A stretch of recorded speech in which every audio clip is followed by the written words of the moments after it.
Hello students, welcome to our channel Apurva Classes. Today we are going to start a new chapter, coal and petroleum.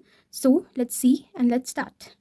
In our everyday life we use a large number of materials for our basic needs. हमारे basic needs के लिए, basic ज़रूरतों के लिए हम बहुत सारी ऐसी चीज़ें यूज़ कर रहे हैं हमारे लाइफ में, right? Some of these materials are found in nature whereas others are man-made. कुछ हमारे नेचर में मिल रहे हैं और कुछ हमें man-made से मिल रहे हैं. Air, water, soil, sunlight, coal, petroleum, natural gas and minerals are obtained from nature. ये सारी चीज़ें जैसे हवा, पानी, सॉइल, सूरज की किरणें, कोल, पेट्रोलियम, नेचुरल गैस, ये सारी चीज़ें हमें नेचर से मिल रही है. और जो भी चीज़ें हमें नेचर से मिलती हैं हम उन्हें नेचुरल रिसोर्स कहते हैं. क्या कहते हैं? Natural resource. अब दूसरे हाथ में मतलब कि अगर हम ऑन दी अदर हैंड मतलब कि अगर हम दूसरी तरफ देखें तो जैसे कि plastic, synthetic fibres, paints, drugs, ये सारी चीज़ें मैनमेड है, राइट? मतलब कि ये सारी चीज़ें हमने बनाई है, ह्यूमंस ने बनाया है. तभी तो हम वो सारी चीज़ें को अपने नीड्स में ला रहे हैं ना, अपनी ज़रूरतों को पूरा कर रहे हैं.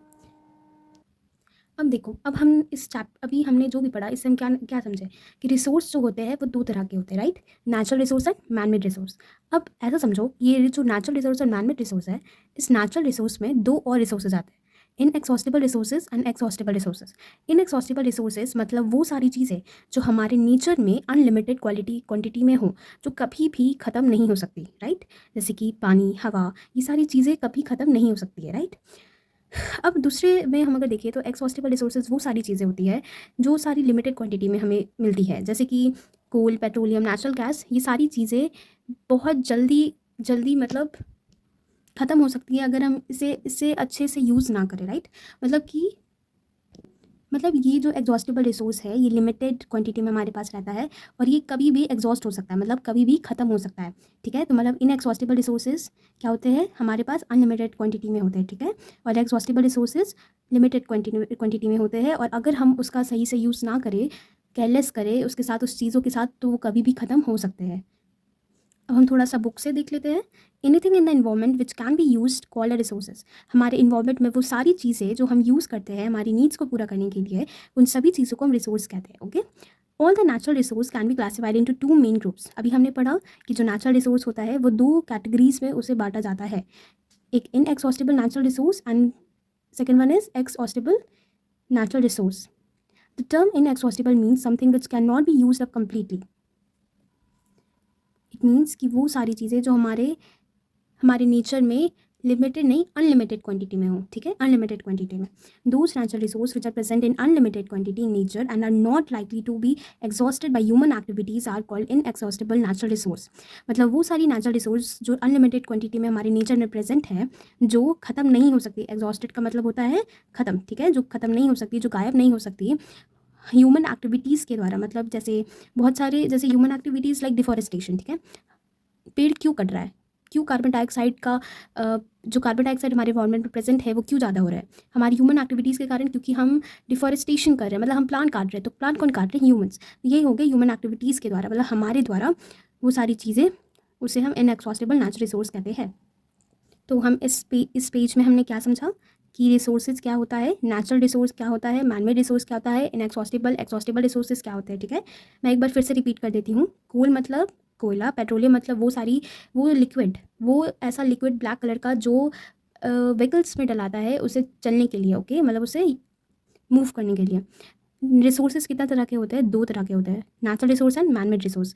नेचुरल रिसोर्स भी दो क्लासिफाइड होते हैं, दो टाइप्स में, like inexhaustible natural resource and exhaustible natural resource, ठीक है? Inexhaustible natural resource unlimited quantity में हमारे नेचर में प्रेजेंट होते हैं and exhaustible natural resource limited quantity में प्रेजेंट होते हैं, और अगर इस अच्छे से ना देखा जाए तो ये एग्जॉस्ट हो जाते हैं, मतलब खत्म हो जाते हैं. ओके, तो आई होप दिस पेज आपको ये क्लियर हो गया होगा. अब हम नेक्स्ट पेज में जाते हैं.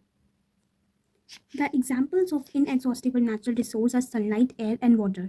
अभी मैंने बताया कि वो सारी चीज़ें जो हमारे नेचुरली हमें मिलती है वो उन्हें हम नेचुरल रिसोर्स कहते हैं. और नेचुरली रिसोर्स मतलब नेचुरल जो हमें नेचर से मिलती है, ठीक है? तो नेचर से हमें क्या मिलती है? सनलाइट, एयर, वाटर, ठीक है? वो तो ये सारी एग्जाम्पल्स हो गई इनएग्जॉस्टेबल नेचुरल रिसोर्स की. There is a never ending supply of inexhaustible natural resource in nature.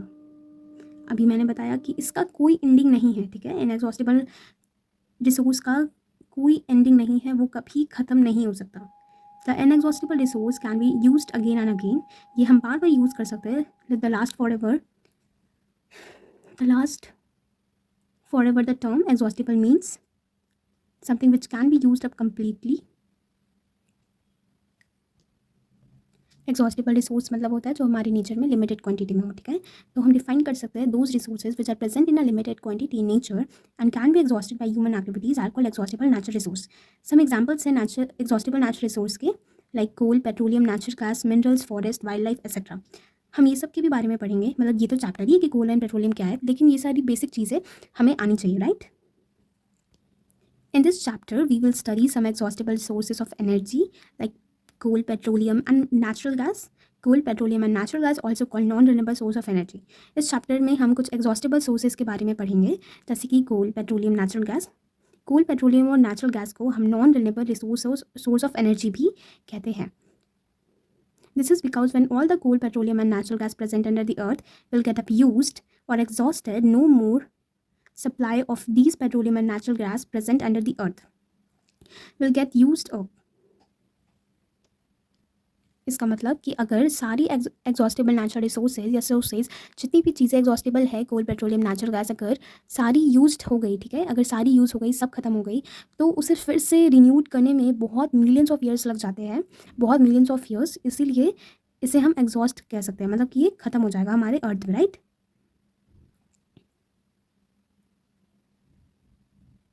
We go further, we should know the meaning of the term fossil. हम आगे बढ़ने से पहले फॉसिल का मतलब जान लेते हैं, ठीक है. Fossil are the remains of the prehistoric plants और animals buried under the earth millions of years ago. बहुत मिलियंस ऑफ ईयर्स पहले जो भी प्लांट्स, एनिमल्स अर्थ के अंदर ब्यूरिड हो गए थे, दब गए थे मिलियंस ऑफ ईयर्स अगो, वो सारी चीज़ें हम उन्हें फॉसिल्स कहते हैं. और उन्हीं सारी चीज़ें में और उन्हीं सारी चीज़ों की कैटेगरीज में हमारा आता है coal, petroleum and natural gas. Okay, अब हम नेक्स्ट टॉपिक में जाते हैं, fossil fuels. The natural fuels formed from the remains of living organism buried under the earth long ago are called fossil fuels. वो सारे नेचुरल फ्यूल्स जो living organism के dead remains से, मतलब मरे हुए, यू कैन से लाइक जो भी मर जाते हैं और जो भी अर्थ के अंदर बहुत मिलियंस ऑफ ईयर्स तक दब जाते हैं, दबे रहते हैं, वो सारी चीज़ें कोला पेट्रोलियम में कन्वर्ट हो जाती है. Okay, so we can say that coal, petroleum and natural gas are fossil fuels. मतलब वो फॉसिल फ्यूल क्या होता है, ऐसा समझ लो, फॉसिल फ्यूल वो होता है जो भी नेचुरल फ्यूल्स, ठीक है, जो भी नेचुरल फ्यूल्स, जितने भी लिविंग ऑर्गेनिज्म कुछ नेचुरल डिजास्टर्स की वजह से, अर्थक्वेक, फ्लड या फिर लैंडस्लाइड्स की वजह से, जो भी लिविंग ऑर्गेनिज्म अर्थ के अंदर दब जाते हैं मिलियंस ईयर्स बाद, और वो जब मिलते हैं तो उसे फॉसिल फ्यूल्स कहते हैं, ठीक है. तो coal, petroleum, natural gas fossil fuels है, ठीक है. Coal, petroleum and natural gas are called fossil fuels because they were formed by the decomposition of the remains of the prehistoric plants and animals buried under the earth long ago. Coal, petroleum, natural gas को हम fossil fuels इसलिए कहते हैं क्योंकि ये सारे pre historic plants and animals जो भी अर्थ के अंदर दब गए थे, उनके डिकम्पोजिशन से बना हुआ है. इसलिए fossil fuels are exhaustible natural resource because once at the fossil fuels are used up they will gone forever. Fossil fuels जो है वो एग्जॉस्टेबल नेचुरल रिसोर्स है, क्योंकि अगर ये फॉसिल फ्यूल्स एक बार सारा यूज हो गया तो ये फिर से नहीं आ सकता. ओके, हमेशा हमेशा के लिए गायब हो जाएगा. अब हम पढ़ेंगे how fossil fuels were formed. Fossil fuels कैसे फॉर्म्ड होते हैं. Fossil fuels were formed from the dead remains of living organism. Fossil fuels जितने भी मरे हुए लाइक एनिमल्स, प्लांट्स, जो भी लिविंग ऑर्गेनिज्म होते हैं, वो अर्थ के अंदर जब मिलियंस और मिलियंस ईयर्स को जब वो मिलते हैं तो वो चेंज हो जाते हैं कोल एंड पेट्रोलियम में, ठीक है. और ये ध्यान रखना कि जो भी प्लांट्स और एनिमल्स होते हैं जब वो मरते हैं, मतलब लाइक दब जाते हैं अर्थ के अंदर, और फिर वो क्या होता है कि वो, अच्छा ऐसा समझ लो लाइक अ स्टोरी, लाइक एक नेचुरल डिसास्टर आया. ओके, उसमें क्या हुआ, जितने भी प्लांट्स, एनिमल्स थे वो सारे मड के अंदर, सैंड के अंदर सारे दब गए. ओके, और वहाँ पे मतलब क्या, मतलब ऐसा नहीं होता है ना, ऐसा होता है ना कि जो हमारे सिबलिंग्स होते हैं वो हमें मान लो रजाई से ऐसे ढक देते, राइट.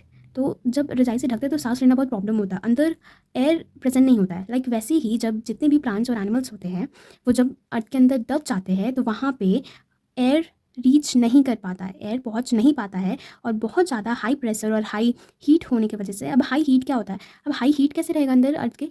देखो, जैसा कि हम जानते हैं कि अर्थ जो है हमारा बहुत हाई परसेंट में सनलाइट को एब्जॉर्ब करता है at the day time, right. तो अर्थ के अंदर बहुत सारा हीट प्रेजेंट होता है. So due to the high heat and high pressure and in the absence of air and with the help of bacteria, the dead plants and animals are converted into a coal, petroleum and natural gas, right. समझ आया कि बहुत ज़्यादा high pressure और high temperature की वजह से हमारे अर्थ के अंदर जो जितने भी प्लांट्स और एनिमल्स होते हैं वो coal, petroleum and natural gas में कन्वर्ट हो जाते हैं। Please note that the buried remains of large land plants were converted into coal. ये ध्यान में रखना इस चीज़ को कि जितने भी लैंड प्लांट्स होते हैं वो कोल में कन्वर्ट हो जाते हैं। ओके, मतलब कि जब जितने भी लैंड प्लांट्स होते हैं वो जब अर्थ के अंदर जाके दबते हैं तो वो सारी प्लांट्स में कन्वर्ट हो जाते हैं। Whereas the tiny marine plants and animals converted to into petroleum natural gas. और जितने भी मरीन प्लांट्स एंड एनिमल्स, मतलब कि जो भी पानी में रहने वाले प्लांट्स और एनिमल्स होते हैं वो सारे पेट्रोलियम एंड नेचुरल गैस में चेंज हो जाते हैं। अब हम कोल के बारे में पढ़ते हैं। Coal is hard black combustible mineral that consist mainly of carbon. Coal एक कड़ा टाइप का, मतलब आपने देखा होगा, लाइक आपने अगर ट्रेन से जर्नी किया होगा तो आपने देखा होगा वो पटरी पे बहुत सारा लाइक कोल पड़ा रहता है, राइट? उसी को कोल कहते हैं। तो आपने देखा होगा ना कि कुछ कोल लाइक अलग अलग टाइप के होते हैं, तो उसके भी टाइप्स हम पढ़ेंगे। पहले हम ये पढ़ लेते हैं कि कोल क्या होता है। तो कोल एक हार्ड ब्लैक और कंबस्टाइल मिनरल है। कंबस्टाइल का मतलब होता है कि वो आराम से जल सकता है, ठीक है। कंसिस्ट मेनली ऑफ कार्बन, इसमें अधिकतर कार्बन ही प्रेजेंट होता है। ओके, अधिकतर कार्बन प्रेजेंट होता है। अब एक क्वेश्चन है, जल्दी से कमेंट में लिखना, ओके, कि ये जो कार्बन है यही सिर्फ क्यों प्रेजेंट होता है कोल में? क्योंकि देखो प्लांट्स तो फोटोसिंथेसिस करते हैं, ओके, कार्बन लेते हैं, लेकिन प्लांट्स के पास तो हाई अमाउंट में नाइट्रोजन होता है। तो फिर जब प्लांट्स, लैंड प्लांट्स जब कन्वर्ट होते हैं कोल में, तो क्यों उनमें ज़्यादा से ज़्यादा मात्रा में सिर्फ कार्बन होता है? ठीक है, जल्दी से कमेंट करो मुझे। ओके, तो मैं इसका आंसर बताती हूँ। ओके, क्यों होता है, क्यों कोल में ज़्यादा से ज़्यादा मात्रा में कार्बन प्रेजेंट होता है? जितने भी प्लांट्स होते हैं, ओके, जितने भी प्लांट्स होते हैं जब अर्थ के अंदर वो दबते हैं, ठीक है, मतलब ब्यूरेड होते हैं जब, तो जितने भी गैसेस प्रेजेंट होते हैं वो सारे उड़ जाते हैं, ऐसा समझ लो, वो सारे हट जाते हैं। बचा होता है तो सिर्फ और सिर्फ कार्बन, दैट्स इट। इसीलिए कार्बन कोल में प्रेजेंट होता है। Coal is found in deep coal mines under the earth surface of the earth. Earth के अंदर, अर्थ के सरफेस के अंदर बहुत गहरा माइनिंग करने पे हमें कोल मिलता है। माइनिंग मतलब खोदना, ठीक है। In India coal is found mainly in Bihar, West Bengal, Orissa and Madhya प्रदेश।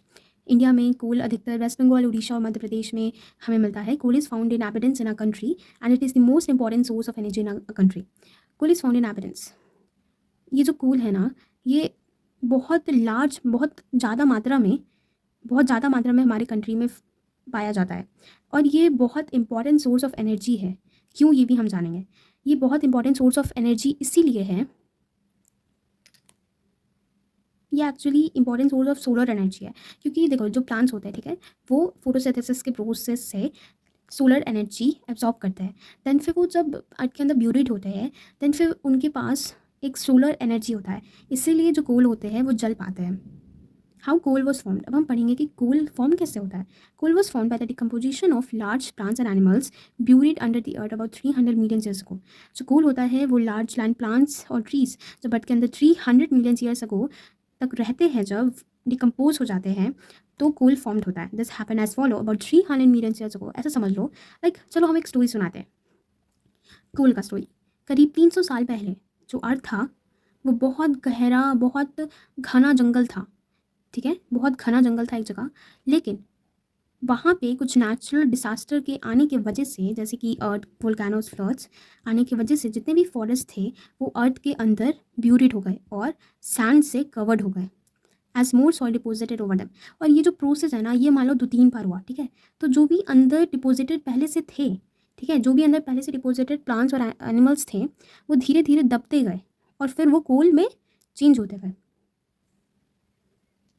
तो जितने भी प्लांट्स थे वो हाई प्रेशर और हाई टेम्परेचर की वजह से वो धीरे धीरे लकड़ी से किस में चेंज हो गए, कोल में, ठीक है।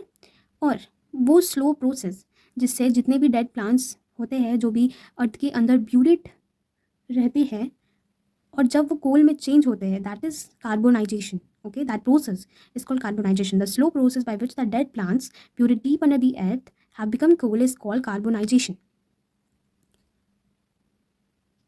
So we can see now that coal is called a fossil fuel because coal is how formed by buried under the earth, right? So coal is a source of energy. अभी यहाँ पे मैंने कहीं पढ़ा, हम लोग ने पढ़ा था कि coal it is the most important source of energy in our country, right? तो अब हम वही पढ़ेंगे कि coal is a source of energy, coal कैसे एक एनर्जी का सोर्स है, ठीक है। चलो पढ़ते हैं। कोल इज़ मेनली कार्बन, मतलब कोल ना ऐसा समझ लो कोल कार्बन है, क्योंकि कोल में बहुत हाई मात्रा में कार्बन प्रेजेंट होता है। When heated in air coal burns and produce mainly carbon dioxide gas. जब कोल को जलाया जाता है तो अधिकतर उससे बहुत ज़्यादा मात्रा में कोल से कार्बन डाइऑक्साइड गैस निकलता है, मतलब CO2। A lot of heat energy is also produce during the burning of coal. जब कोल जल रहा होता है तो बहुत ज़्यादा मात्रा में हीट एनर्जी प्रोड्यूस्ड होता है। इसे हम ऐसे लिख सकते हैं इस तरह से, carbon plus oxygen is carbon dioxide and heat is releases, okay. Coal is important because it can be use as a source of heat energy. Coal इसीलिए ज़रूरी है क्योंकि इसे हम हीट एनर्जी के सोर्स की तरह यूज़ कर सकते हैं as such just by burning it, और it can be converted into another form of energy. और ये जो कोल है ना, ये सिर्फ हीट में नहीं और सारे एनर्जी में भी कन्वर्ट हो सकते हैं, ठीक है। जैसे कि कोल, गैस, कोक और electricity. The real source of energy of coal is solar energy. अभी मैंने बताया था आपको उस पेज में, नेक्स्ट पिछले वाले पेज में, कि ये जो कोल है ये इसका रियल सोर्स क्या है, रियल सोर्स ऑफ एनर्जी क्या है, solar energy, the sun's energy, right. This is because the plants and trees which decomposed to form coal grew on the earth by absorbing sunlight energy during the process of photosynthesis। अभी मैंने आपको उस वाले page में बताया था कि photosynthesis के प्रोसेस जो करते हैं प्लांट्स, और जब वो अर्थ के अंदर ब्यूरिट हो जाते हैं तो उनमें ज़्यादा से ज़्यादा मात्रा का सनलाइट एब्जॉर्ब होता है, इसीलिए जो कोल होते हैं उनका रियल सोर्स ऑफ एनर्जी है सोलर एनर्जी, याद रखना, ठीक है। अब हम कुछ पढ़ेंगे यूजेस ऑफ कोल।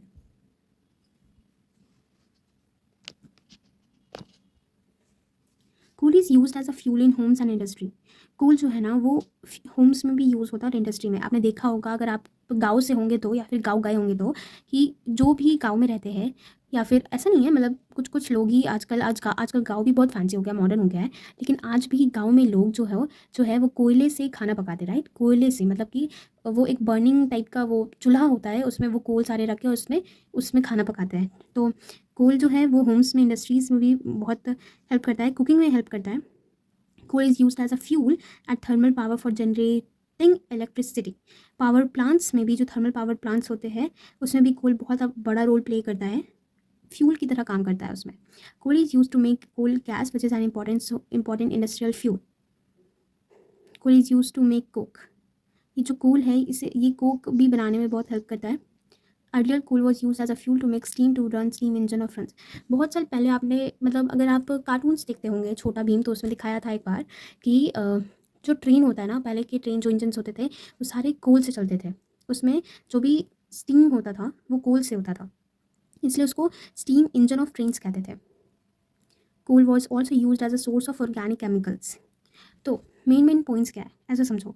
जो कोल है वो कुकिंग में हेल्प करता है, पावर प्लांट्स जो भी इलेक्ट्रिसिटी जनरेट करते हैं उसमें मदद करता है, स्टीम इंजन्स में मदद करता है, एंड इंडस्ट्रीज़ में मदद करता है एज अ फ्यूल्स, ओके। अब हम पढ़ेंगे प्रोडक्ट्स ऑफ कोल। कोल के क्या प्रोडक्ट्स हैं, मतलब कोल ही से हम और क्या क्या प्रोडक्ट्स बना सकते हैं और क्या क्या यूज़ कर सकते हैं, right. So when coal is heated strongly is close reports in the retorts in the absence of air. जब हम कोल को बहुत स्ट्रॉन्ग हीट करते हैं एयर के एब्सेंस में, a number of useful products are obtained, तो बहुत सारी यूज़फुल चीज़ें हमें मिलती हैं, हम पाते हैं। जब हम कोल को बिना हवा के हम जलाते हैं तो हम बहुत सारी यूज़फुल प्रोडक्ट्स हम पाते हैं, ठीक है। The various useful products obtained by processing the coal by heating in the absence of air are coal gas, coal tar and Coke.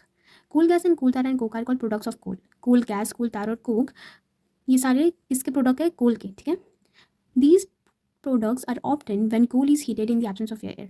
याद रखना ये बहुत मेन पॉइंट है कि ये सारी चीज़ें तभी निकलती हैं, ये सारी चीज़ें तभी कोल से निकलती हैं, हमें मिलती हैं, जब हम कोल को एयर के एब्सेंस में जलाते हैं, ठीक है।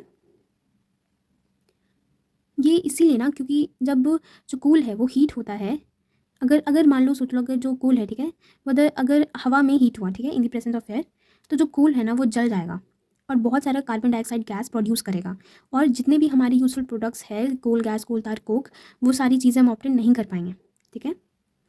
The strong heating of coal in the absence of air is called destructive distillation of coal. तो यही है डिस्ट्रक्टिव डिस्टिलेशन ऑफ कोल।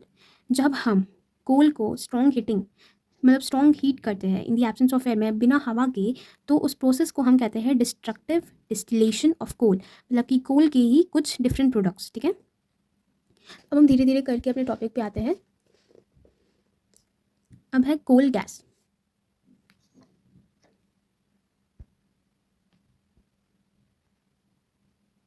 ठीक है, cool gas. Cool gas is a gaseous fuel which is obtained by the strong heating of coal in the absence of air during the processing of coal to get coke.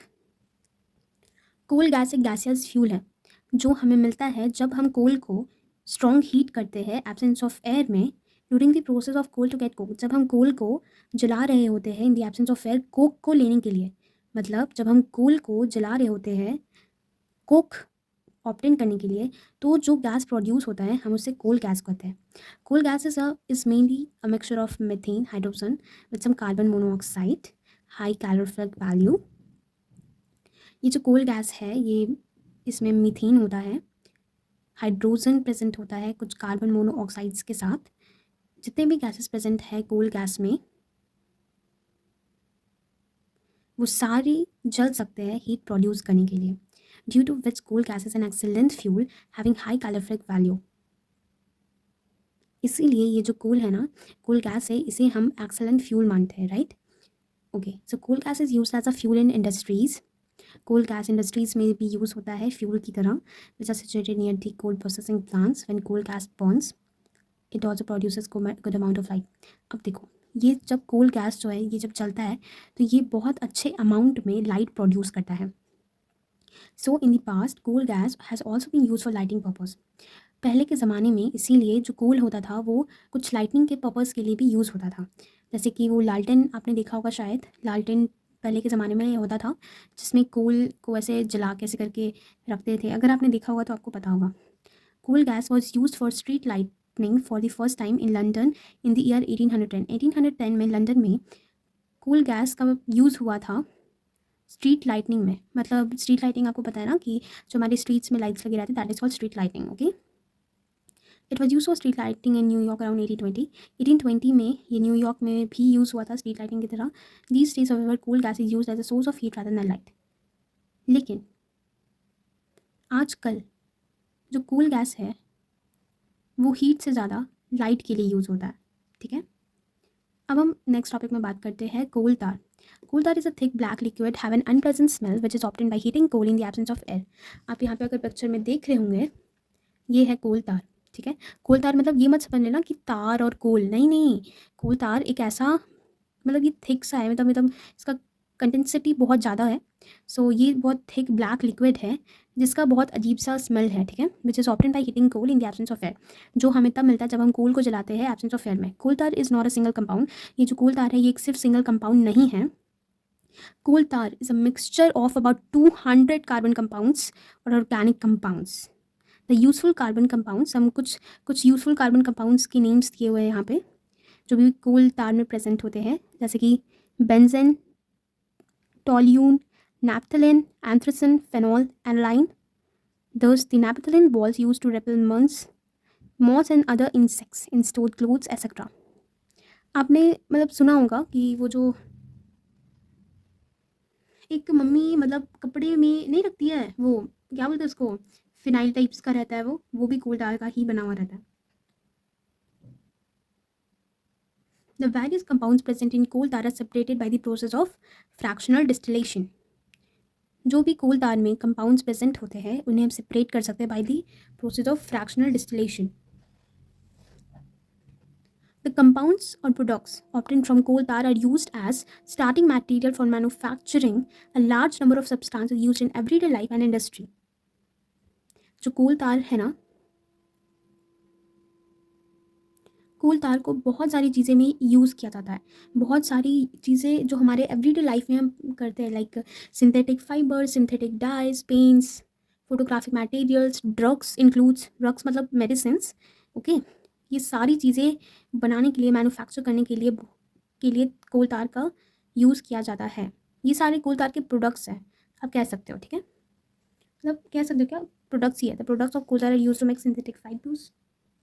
एक और चीज़ कि जो कोल तार है ना, वो आपने देखा होगा कि रोड पे जो ऐसे लाइक लगता है ना, कुछ लिक्विड्स रोड को पेंट करने के लिए,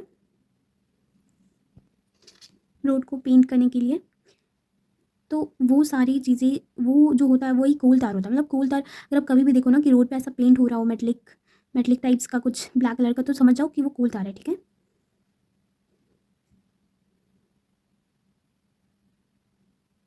लेकिन दीज डेज मतलब आजकल क्या हो रहा है कि बिटुमेन जो एक पेट्रोलियम प्रोडक्ट है वो ज़्यादा ही यूज़ हो रहा है रोड को मेटलिंग करने के लिए, मतलब कि रोड को पेंट करने के लिए बहुत ज़्यादा यूज़ हो रहा है अभी बिटुमेन का, जो एक पेट्रोलियम प्रोडक्ट है कोल तार की जगह।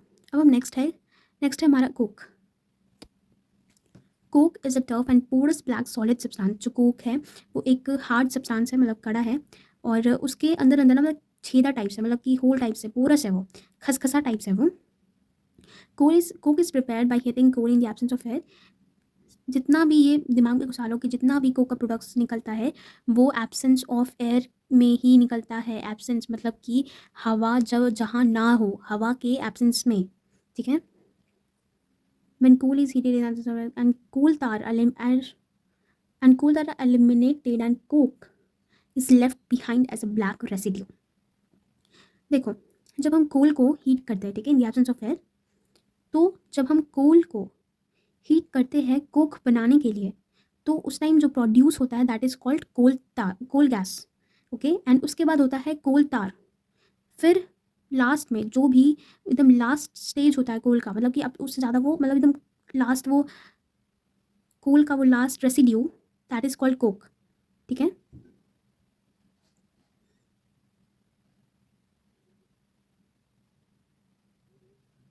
Thus, coal mine is volatile constitutes of coal. Coke is an almost pure form of carbon। हाँ, ये जो कोल है ना, ये प्योर फॉर्म ऑफ कार्बन इसको कहते हैं। इसमें 98% ऑफ कार्बन इंक्लूड होता है, कि ये कंसिस्ट करता है, क्योंकि देखो जितने भी प्रोडक्ट्स थे वो सारे तो निकल गए, लेकिन जो ब्लैक रेसिड्यू रह गया, जो बच गया, तो उसमें बहुत ज़्यादा कार्बन का मात्रा होगा, इसीलिए उसमें 98% ऑफ कार्बन कोक में प्रेजेंट होता है। Coke is mainly used as a reducing agent in the extraction of metals like iron, zinc, etc. Coke is used in the manufacture of steel। जो कोक है ना, वो स्टील के manufacture में भी यूज़ होता है। Coke is also use as a fuel. Coke को फ्यूल जैसा भी यूज़ करते हैं। Coke is better fuel than coal. जो कोक है ना वो ज़्यादा अच्छा है कोल से, फ्यूल के मात्रे में, मतलब अगर फ्यूल जैसा यूज़ करना है ना तो कोक ज़्यादा अच्छा है कोल से, because it produces more heat, क्योंकि ये ज़्यादा हीट प्रोड्यूस करता है जलने पर। Moreover coke burns without producing any smoke, whereas coal produces a lot of smoke और बर्निंग। हाँ, एक और इसका इंटरेस्टिंग फैक्ट है कि जब कोक जलता है ना तो वो स्मोक नहीं प्रोड्यूस करता है, वो गैस प्रोड्यूस नहीं करता है, वो कुछ भी स्मोक प्रोड्यूस नहीं करता है। लेकिन जो कोल होता है वो बहुत ज़्यादा स्मोक प्रोड्यूस होता है, बहुत ज़्यादा स्मोक प्रोड्यूस करता है जब वो हीट होता है या फिर बर्न होता है, right. So our next topic is petroleum. Petroleum is a dark colour thick crude oil found deep below the ground in certain areas.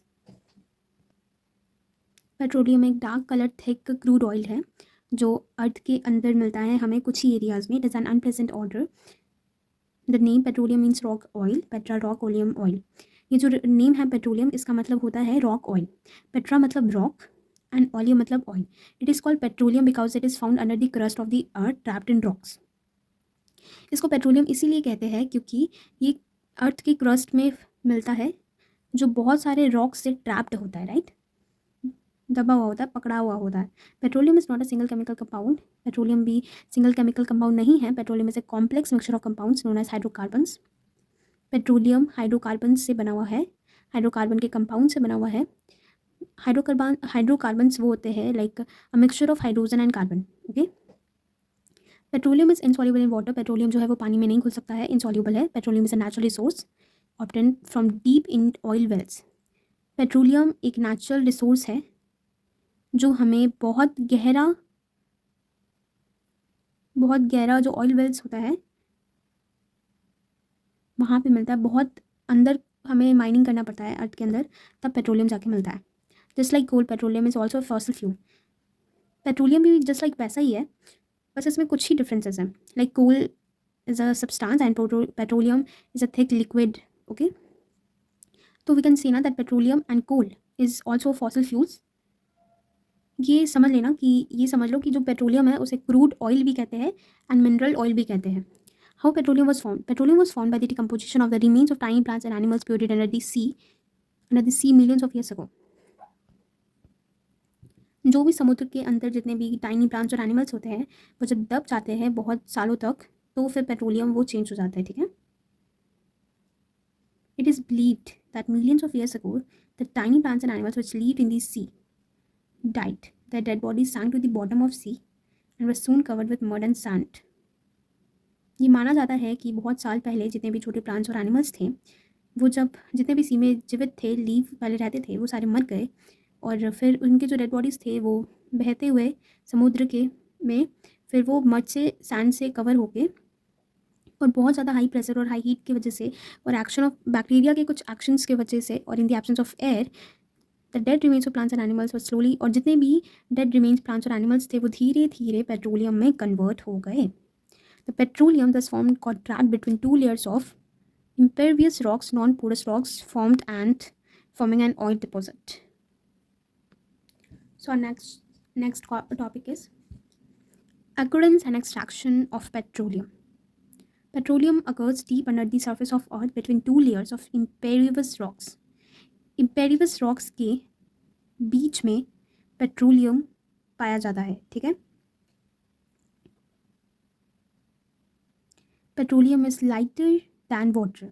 जो पेट्रोलियम है ना वो पानी से ज़्यादा हल्का है.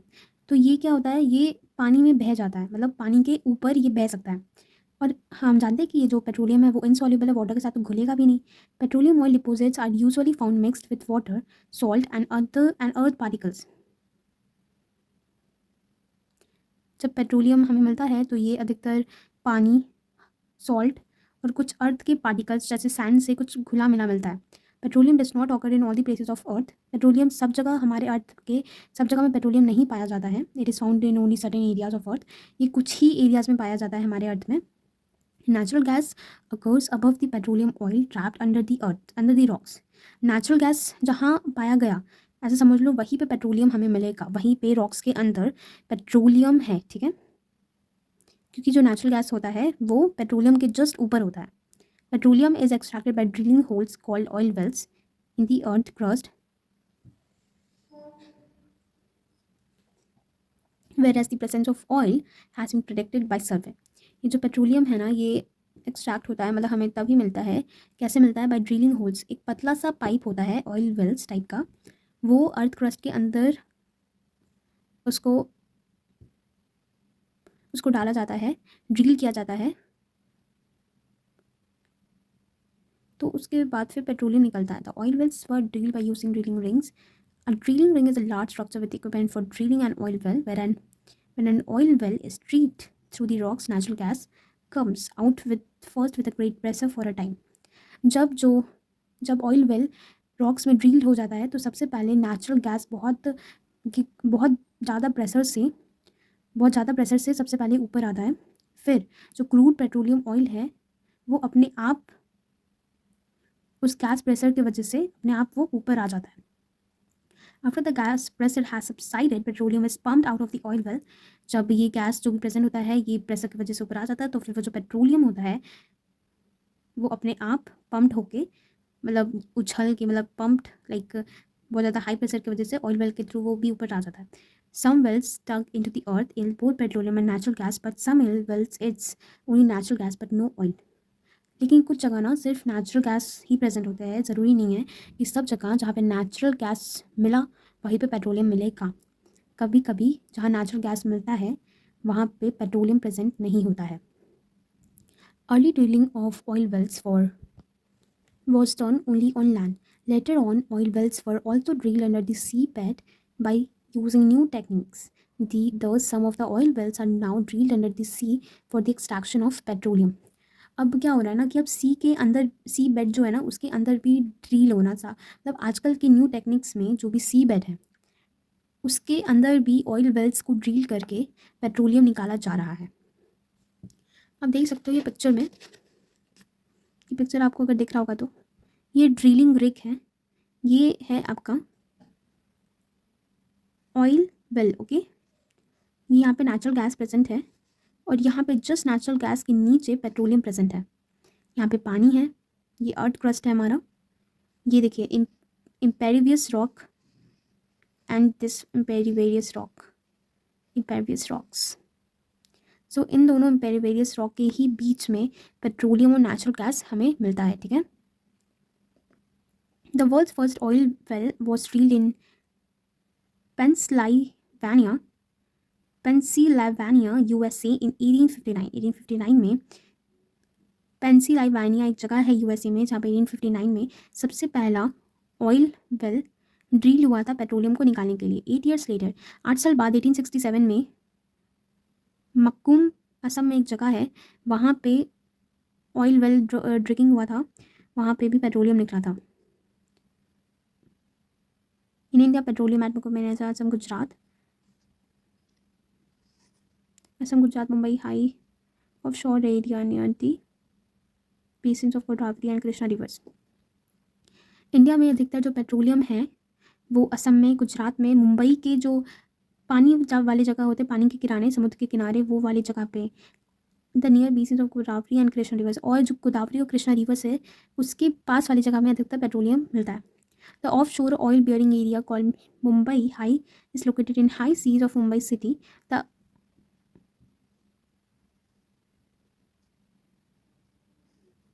The oil deposits of Mumbai High are buried at a depth of about 1,000 meters below the seabed.